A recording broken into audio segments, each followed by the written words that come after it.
He's Tim. And he's Sam. And this is Cinematators. And today we're watching 4 of our favorite scenes from the hit movie, The Iron Giant. Yes! I am Superman!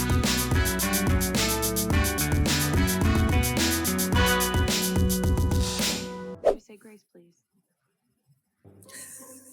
Oh my god. Oh my god. It's just not happening.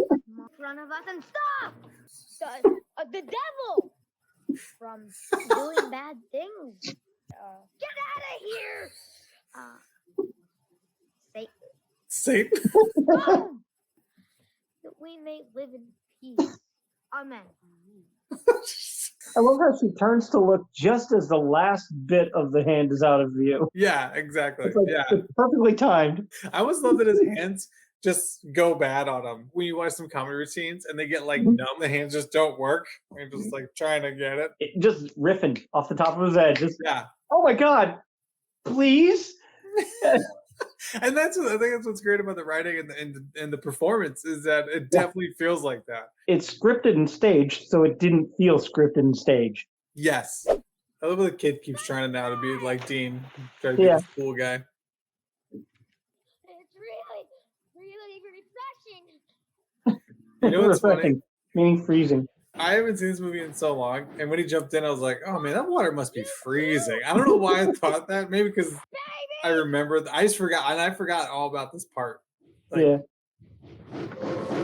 Dean. Well, gotta swim.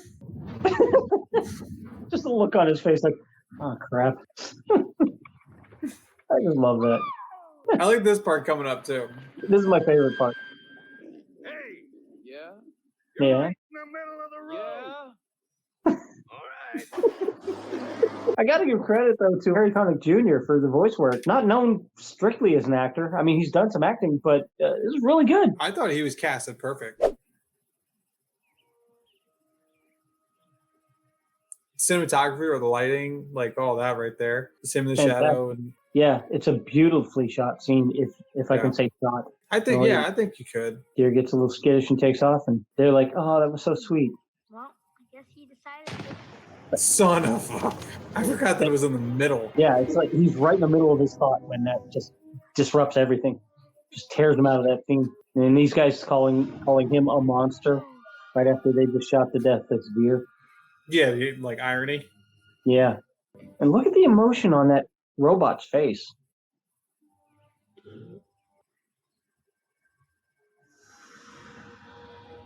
And right Yeah. there, he identifies what the gun means. And the fact that he just shakes it off. Just, huh? I love the Yeah. fact that they show you that it's almost like two different beings. You know, when his eyes turn red, he's not in his right mind. He's not thinking anymore. It's all just attack and defense, mostly Yeah. defense. Yeah, and I like this. He's just like kind of playing with it. Also, he's just bummed out, and he just is trying to focus on something different. Things die. It's part of life. It's bad to kill.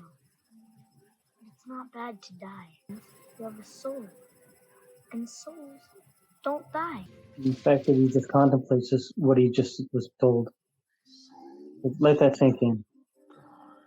It's such a powerful scene. And you it just know, in sucks this, you in. you're having a fun time, and then you see the deer, like, oh, he's seeing nature, and then you see the other side of nature. You know, you see the death part of nature. The fact that it cuts to that so abruptly with the sound of that Very gunshot, abrupt. it changes the whole mood just with a bang. But if you think about it, that's what death is. Death is, you know, for some people, very abrupt. And I'm not against hunters, and I'm not against guns No. or any of I that mean, stuff. I eat meat. But I think they made their point without going super excessive. Killing people is bad. He killed them with that gun. That's what happened. And it ties into him specifically because that's the whole point of the movie, which you find out later, is he's a big walking gun. And I think it lands on that, not like anti-gun. It lands on, for the character being like, I don't want to be a gun. I don't want to be this walking death. I think they towed that line really great. Talking about the souls don't die and watching him contemplate his own mortality, looking into the stars, looking into the life after this one. It just was so great and so moving and so powerful that when you're watching all this comedy,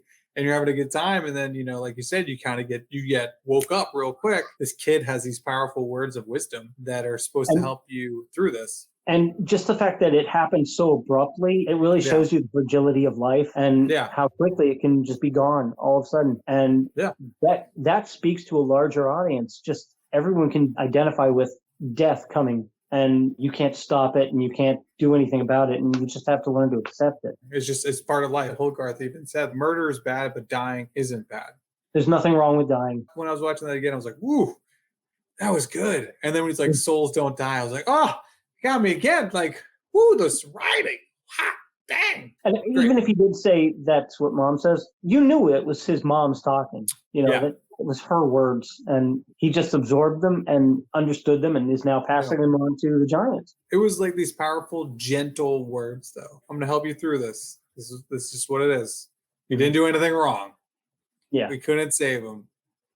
It's just what happens. It happens. Yeah. Oh, just a good scene. Do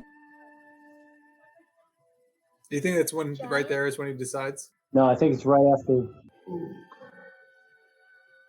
You stay. I go. Yeah, he's decided. I'm giving my life for this. Following. I love you.